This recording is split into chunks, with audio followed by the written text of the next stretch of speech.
విశాఖలో మాజీ ఎమ్మెల్యే బాసుపల్లి నిరసనకు దిగారు.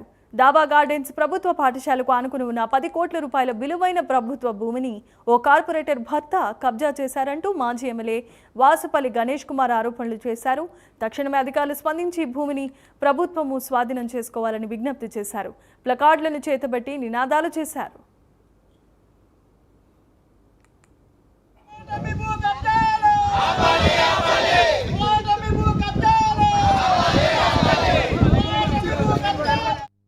అనే విధంగా ఈ కూటమి నాయకులే రాష్ట్ర స్థాయిలో కబ్జాలు చేస్తుంటే వాళ్ళని చూసి ఈ కింది స్థాయిలో ఈ జిల్లాల్లో ఉన్న నాయకులు కూడా ఈ విధంగానే కబ్జాలను చేస్తామన్నారు. మనం చూస్తూనే ఉన్నాం.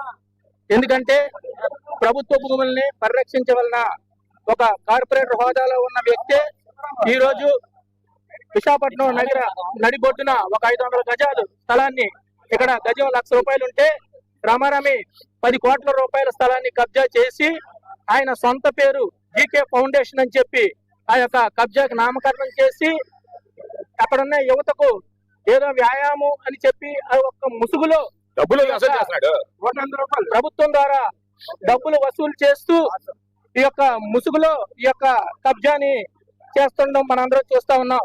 ఈ ప్రభుత్వంలో ల్యాండ్, శాండ్, మైన్, మహిళలకి రక్షణ లేకుండా పోయింది. ఎక్కడైనా సరే ప్రభుత్వం కనబడితే ఆ భూమిని కబ్జా చేయడం మనం చూస్తా ఉన్నాం. మేము కమిషనర్ గారికి మా దక్షిణ నియోజకవర్గ మాజీ ఎమ్మెల్యే వాసుపల్లి గణేష్ కుమార్ గారు ఇప్పుడే ఒక అల్టిమేటం ఇచ్చారు.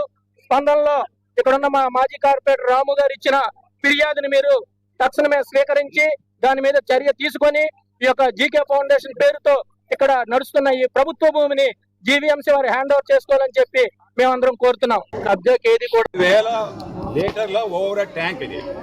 ఓకే, ఎత్తైన ప్రదేశంలో గ్రావిటేషనల్ వాటర్ ఫోర్స్ ఉండాలి. ఈ ఏరియాలోని వాటర్ స్కేర్స్ ఉంటుందని నిర్మాణం చేయించాం. అసలు ఓవర్ ట్యాంక్స్ అంటే ఏంటంటే చుట్టూ గ్రిల్స్, మనిషి గ్యాసెస్ ఉండకుండా heavy lighting, flood lighting, CC cam surveillance ఇవన్నీ ఉండాలన్నమాట. దాని కింద కనీసం ఒక 30-50 అడుగుల వరకు కూడా ఎవరు